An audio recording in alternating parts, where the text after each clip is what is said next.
বাংলাদেশের রাজনীতিতে এখন সবচেয়ে গুরুত্বপূর্ণ প্রশ্নগুলোর একটি হচ্ছে প্রধানমন্ত্রী তারেক রহমান তার প্রথম বিদেশ সফরে কোথায় যাচ্ছেন, দিল্লি নাকি বেইজিং? এই প্রশ্ন এখন শুধু সফরের প্রশ্ন নয়, এটি পরিণত হয়েছে বাংলাদেশের ভবিষ্যৎ পররাষ্ট্রনীতি, আঞ্চলিক কূটনীতি এবং পরাশক্তির প্রভাব বিস্তারের কঠিন পরীক্ষায়। কারণ আপাতত দেখা যাচ্ছে দিল্লি নীরব, অন্যদিকে বেইজিং অস্বাভাবিকভাবে সক্রিয়। আর এই দুই শক্তির মাঝখানে দাঁড়িয়ে আছেন প্রধানমন্ত্রী তারেক রহমান। আজ আলোচনা করব কেন ভারতের সঙ্গে তারেক রহমান সরকারের সম্পর্ক হঠাৎ করে ঠান্ডা হয়ে গেল, কারণ যেটা বেশ উষ্ণ হয়ে উঠছিল। আবার দেখব চীন আসলে কি চাইছে, তিস্তা প্রকল্প কেন এত গুরুত্বপূর্ণ, কেন তারেক রহমানের প্রথম বিদেশ সফর বাংলাদেশের জন্য এক ভয়ঙ্কর কূটনৈতিক ভারসাম্যের পরীক্ষা হয়ে দাঁড়িয়েছে। আসসালামু আলাইকুম, স্বাগত লিডস নিউজে। সম্মানিত দর্শক, বাংলাদেশের কোনো প্রধানমন্ত্রীর প্রথম বিদেশ সফর সবসময় বিশেষ বার্তা দেয়, মানে একটি সরকারের, নির্বাচিত সরকারের প্রথম প্রধানমন্ত্রী, এটি বিশেষ বার্তা দেয়। কূটনীতিতে এটাকে বলা হয় সিগন্যাল পলিটিক্স। নতুন প্রধানমন্ত্রী প্রথমে কোন দেশে যাচ্ছেন সেটাই বলে দেয় তিনি কাকে আসলে অগ্রাধিকার দিচ্ছেন, কোন শক্তির সঙ্গে ঘনিষ্ঠ হতে চাইছেন এবং তার ভবিষ্যৎ পররাষ্ট্রনীতির গতিমুখ কোন দিকে। সেই কারণেই এখন পুরো কূটনৈতিক বিশ্ব তাকিয়ে আছে তারেক রহমানের দিকে।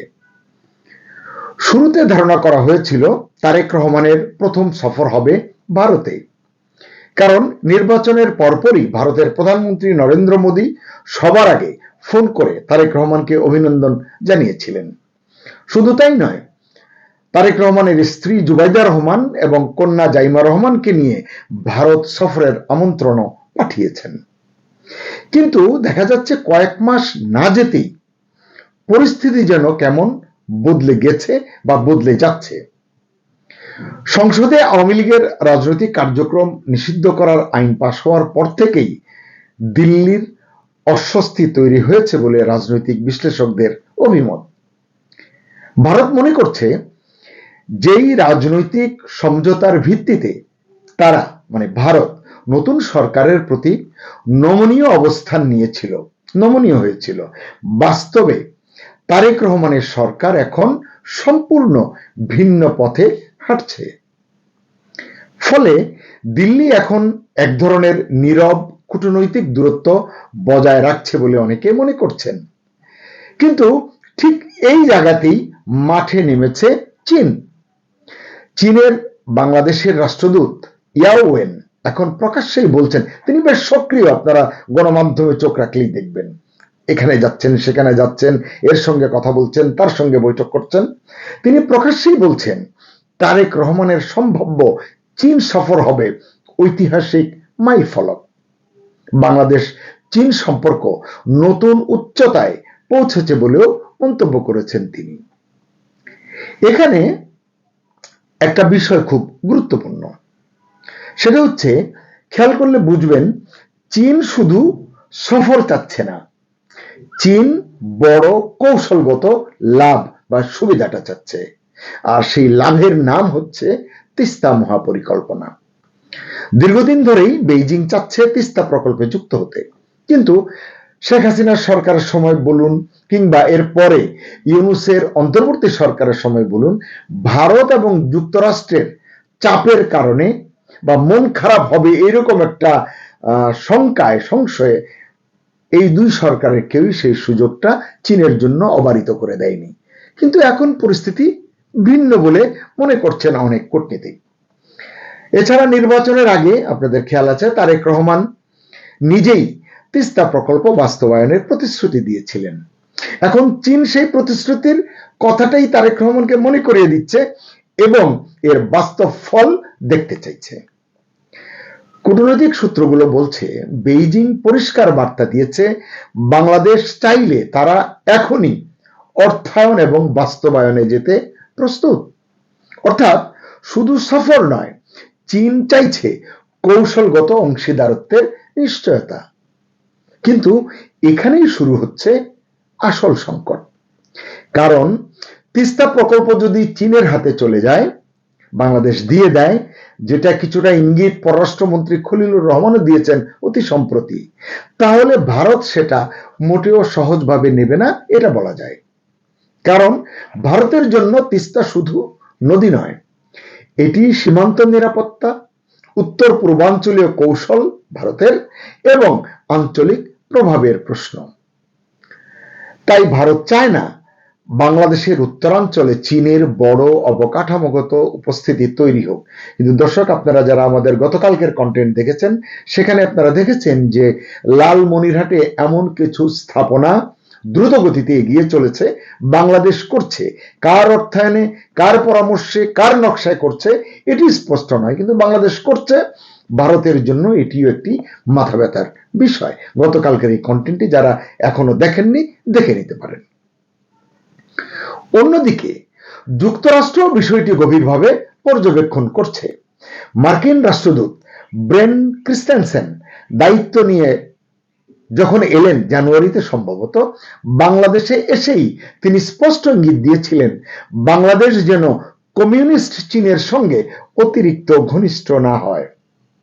অর্থাৎ এখন পরিস্থিতি এমন দাঁড়িয়েছে, দিল্লিকে খুশি করতে গেলে বেইজিং অসন্তুষ্ট হতে পারে, আবার বেইজিং এর দিকে ঝুঁকলে ওয়াশিংটন এবং দিল্লি ক্ষুব্ধ হতে পারে।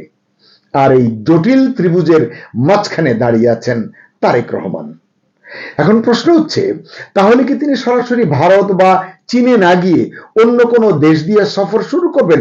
এসব আলোচনা আমরাও করেছি, আপনারাও শুনেছেন। কারণ এই সম্ভাবনাটাও জোরালো। কূটনৈতিক বিশ্লেষকদের কেউ কেউ বলছেন ভুটান দিয়ে যদি সফর শুরু করেন তারেক রহমান, সেটি হবে তার জন্য নিরাপদ এবং কৌশলগতভাবে ভারসাম্যপূর্ণ পদক্ষেপ। কারণ ভুটান সার্কভুক্ত দেশ, যদিও সার্কের এখন কোনো আগামাথা নেই, কোনো অস্তিত্ব নেই।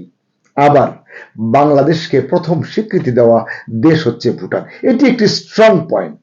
কিন্তু সার্কভুক্ত দেশের কথা বলে এটিকে ওই যে লেজে গোবরে তেনা পেঁচানোর মতো পেঁচিয়ে কোনো লাভ নেই। তাই ভুটান সফর হলে সেটি একদিকে আঞ্চলিক সহযোগিতার বার্তা যেমন দেবে, অন্যদিকে ভারত চীন প্রতিদ্বন্দ্বিতার সরাসরি কেন্দ্রে না গিয়েও, মানে মাঝখানে না পড়েও সময় নেওয়ার সুযোগ পাবে তারেক রহমানের সরকার। তবে বাস্তবতা হচ্ছে চীন এখন অত্যন্ত আগ্রহী এবং আগ্রাসী। শুরুতেও আমি এটি বললাম। ইতিমধ্যে আপনারা দেখেছেন যে বিএনপি ঘনিষ্ঠ একাধিক প্রতিনিধি দল চীন সফর করেছে। ঘন ঘন একদল গেছে, আরেক দল এসছে, কয়েকটি প্রতিনিধি দল গিয়েছে, ঘুরে এসেছে। অতি সম্প্রতি 6-7 মে পররাষ্ট্রমন্ত্রী খলিলুর রহমানও বেইজিং সফর করেছেন। অনেকে বলছেন তারেক রহমানের চীন সফরের প্রস্তুতি নিয়েও কিন্তু অনেক অগ্রগতি হয়েছে এই সফরকালে, হতে পারে। তবে তিস্তা নিয়ে আলাদা আলোচনা হয়েছে, এটি স্পষ্ট। এমনকি চীনের সঙ্গে অর্থনীতি, জ্বালানি, তথ্য প্রযুক্তি এবং সবুজ শক্তি খাতে, গ্রিন এনার্জির খাতে বড় সহযোগিতার আলোচনাও চলছে বলে জানা গেছে। চীন বলছে নতুন সরকার আসার পর তারা বাংলাদেশে প্রায় $10 কোটি বিনিয়োগ করেছে এবং আরো বড় বিনিয়োগে আগ্রহী। চীন বাংলাদেশে বিনিয়োগ আগেও করেছে, এখনো করছে, ভবিষ্যতেও করবে। কিন্তু এই 2 মাসেই $10 কোটি বিনিয়োগ করেছে, এই পরিসংখ্যান কতটা সত্য সেটি যাচাই করা সম্ভব হয়নি, কারণ এটি প্রমাণ সাপেক্ষ। তাই বলে এটি আমি উড়িয়েও দিচ্ছি না, কারণ চীন বিনিয়োগ চাইলে করতে পারে, কিন্তু বিনিয়োগের পরিবেশটি এখনো আসলে এদেশে তৈরি হয়নি, এটিই বলছেন সকলে।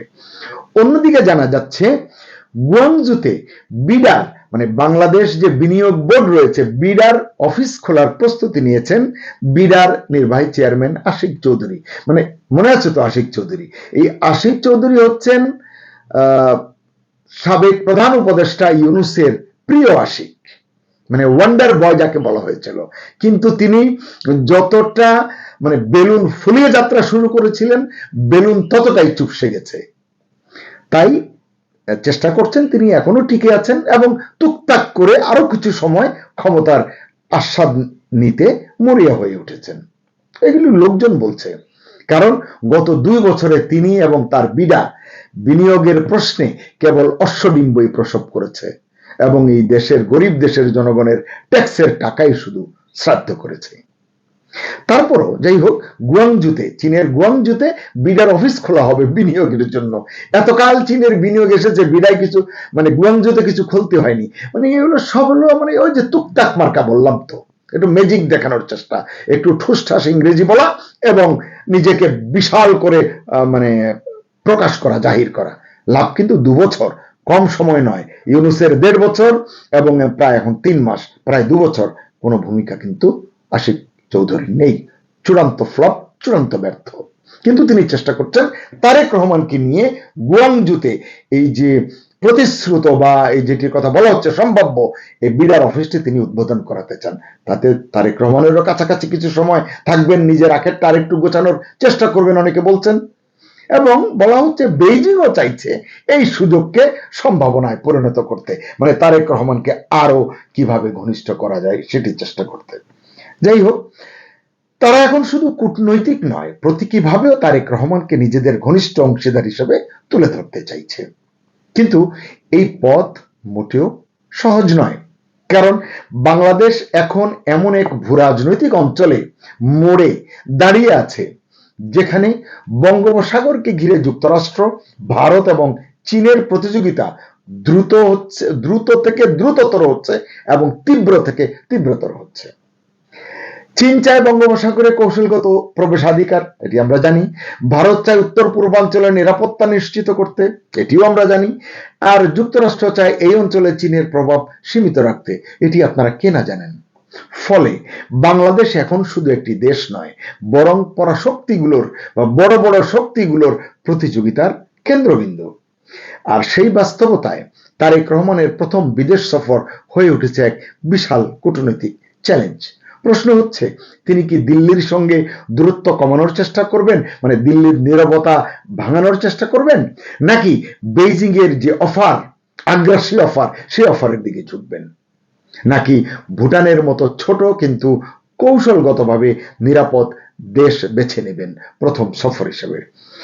এই প্রশ্নগুলোর উত্তরই হয়তো আগামী দিনের বাংলাদেশের পররাষ্ট্রনীতির দিক নির্ধারণ করবে। সবচেয়ে বড় কথা, ক্ষমতায় আসা যত কঠিন, ক্ষমতায় টিকে থাকা তার চেয়েও কঠিন। বিশেষ করে যখন একদিকে ওয়াশিংটন, অন্যদিকে দিল্লি আর আরেকদিকে বেইজিং, 3 পরাশক্তি তারেক রহমানকে আসলে এখন নিজেদের দিকে টানতে চাইছে।